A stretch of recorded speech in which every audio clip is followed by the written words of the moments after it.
अतीक अहमद की हत्या के बाद कई सारी कंस्पिरेसी थ्योरी सामने आ रही हैं। क्या कोई गहरा राज दफन था अतीक के सीने में, जिसके खुलने के डर से उसका मर्डर करवा दिया? क्या आखिर कैसे इतनी सिक्योरिटी और मीडिया के बीच हमलावरों ने अतीक को गोली मार दी और पुलिस कुछ भी नहीं कर पाई?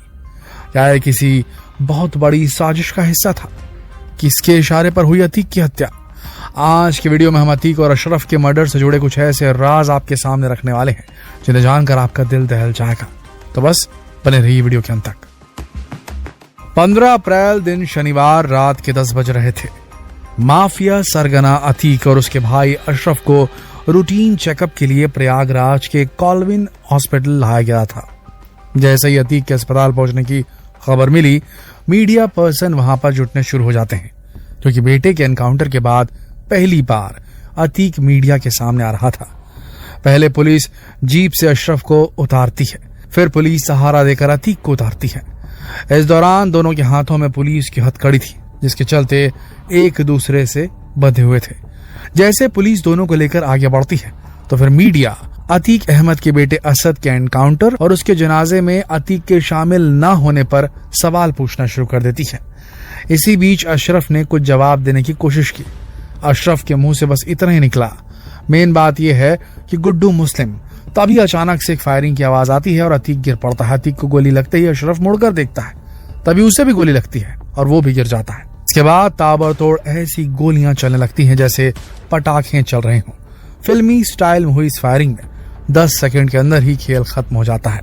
अतीक और अशरफ पर ताबड़तोड़ फायरिंग अचानक रुक जाती है और हमलावर सरेंडर सरेंडर चिल्लाने लगते हैं।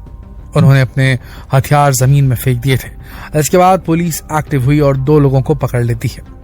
इस दौरान अस्पताल परिसर में अतीक और अशरफ तड़पते रहते हैं। सभी का ध्यान हमलावरों की ओर था। जब तक उन्हें काबू किया जाता है और लोग लौट कर आते हैं, तब तक अतीक और अशरफ दोनों की मौत हो चुकी होती है। सिर में गोली लगने के बाद भी अतीक काफी देर तक जमीन पर तड़पता रहा। हालांकि अशरफ का शरीर पहले ही शांत हो चुका था। कुछ ही देर में पुलिस ने घटनास्थल को घेर लिया। हमलावर पत्रकार बनकर आए थे। सब कुछ एकदम फिल्मी था। ऐसा लग रहा था कि इस पूरी घटना की स्क्रिप्ट किसी ने पहले ही लिख दी थी। घटना के बाद चारों तरफ हड़कंप था। प्रयागराज शहर में अजीब सी सिहरन थी। इस घटना ने 25 जनवरी 2005 में हुए विधायक राजू पाल मर्डर की याद दिला दी थी। राजू पाल को दिन दहाड़े दौड़ा दौड़ा कर गोलियों से मारा गया था। फर्क था तो बस ये कि तब हत्या का आरोप इन्हीं अतीक और अशरफ पर लगा था, जबकि अब गोलियों का शिकार अतीक और अशरफ हुए। अतीक और अशरफ की हत्या के बाद उत्तर प्रदेश की पुलिस कटघरे में आ गई है, क्योंकि ये घटना पूरे पुलिस फोर्स और मीडिया के सामने हुई थी। ऐसे में पुलिस सुरक्षा पर सवाल उठना लाजमी था। वहीं अतीक के मर्डर को लेकर विपक्ष भी योगी आदित्यनाथ जी पर निशाना साध रहा है। इन सब के बीच एक और बात सामने आ रही है, वो ये कि शायद अतीक के पास कोई ऐसा राज था जिसके खुलने से कई बड़े नेताओं के काले चिट्ठे सामने आ सकते थे। इसीलिए अतीक को मार दिया क्या? केंद्रीय ग्रामीण विकास एवं पंचायती राज मंत्री गिरिराज सिंह ने यह कहकर इस पूरे मुद्दे को एक नया ही रुख दे दिया है। उन्होंने पत्रकारों से कहा कि क्या अतीक उत्तर प्रदेश में विपक्ष का यानी समाजवादी पार्टी का कोई राज खोलने वाला था?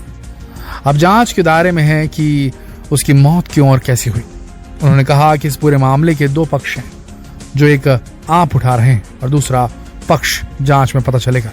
यानी कि शायद इस हत्या का मकसद किसी राज को छुपाए रखने की कोशिश भी हो सकता है। इसी बीच एक और खबर भी सामने आ रही कि योगी आदित्यनाथ जी के एक मंत्री नंद गोपाल गुप्ता जी ने अतीक की बीवी शाहिस्ता से 5 करोड़ रुपए लिए थे अतीक को जेल से निकलवाने के लिए, लेकिन अब न वो फोन उठा रहे हैं और न पैसा लौटा रहे हैं। वैसे मंत्री जी ने सभी आरोपों को सिरे से खारिज कर दिया है, और फिर भी अतीक के मर्डर पर एक एंगल ये भी हो सकता है। वहीं पुलिस अभी पकड़े गए 3 आरोपियों से पूछताछ कर रही है। उन्होंने अपने कबूलनामे में कहा है कि माफिया अतीक का पाकिस्तान से संबंध था। उसने और उसके गैंग में शामिल सदस्यों ने तमाम बेगुनाह लोगों का कत्ल किया था। अतीक जमीन हड़पने के लिए हत्याएं करता था और विरोध में गवाही देने वालों को भी नहीं छोड़ता था। उसका भाई अशरफ भी ऐसा ही करता था, इसलिए हमने दोनों को मार डाला। ये तीनों पहले भी अलग अलग मामलों में पहले जेल जा चुके हैं। ये कहना था उन लोगों का जिन्होंने इस हत्याकांड को अंजाम दिया है। इनमें लवलेश तिवारी बांदा के हैं, सनी पुराने हमीरपुर के और अरुण मौर्य कासगंज का रहने वाला है। इस पूरे घटनाक्रम के बाद उत्तर प्रदेश में खौफ का माहौल है। हालांकि कई लोग इस घटना को सच की जीत और इंसाफ करने का सही तरीका बता रहे हैं। वहीं योगी आदित्यनाथ ने भी देर रात अधिकारियों के साथ हाई लेवल मीटिंग की और जांच के आदेश दिए। उन्होंने प्रदेश में शांति बनाए रखने की अपील भी की और कानून व्यवस्था बनी रहे इसके लिए अधिकारियों को निर्देश भी दिए।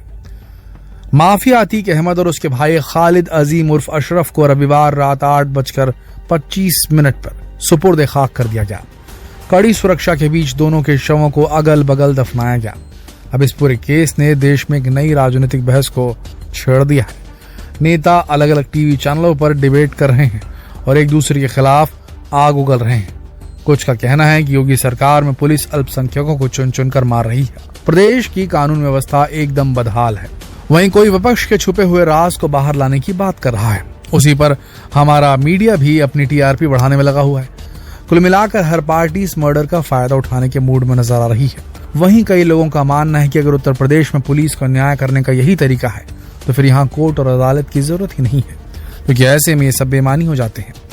वहीं जनता में कुछ लोग ऐसे भी हैं जो कह रहे हैं कि हमारे देश में न्याय व्यवस्था इतनी लचर है कि शायद ही कभी किसी अपराधी को सजा मिल पाती है।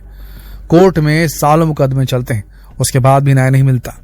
एक तरह से देश कानून पर लोगों का कम होता विश्वास ही है जो उन्हें इंस्टेंट न्याय का ये नया तरीका ठीक लग रहा है। वैसे उत्तर प्रदेश की पुलिस इससे पहले भी ऐसा न्याय कर चुकी है।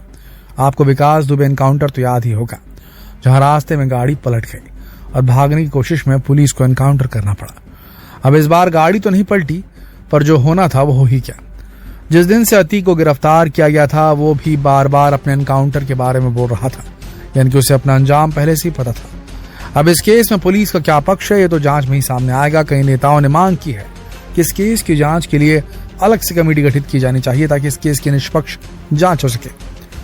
दोस्तों, ये सच है कि देश की न्याय व्यवस्था में कई समस्याएं हैं जिनमें सुधार की जरूरत है, लेकिन इसका मतलब ये तो नहीं कि देश के कानून को ही नजरअंदाज कर दिया जाए। ऐसे में फिर देश में लोकतंत्र का मतलब ही क्या रह जाएगा।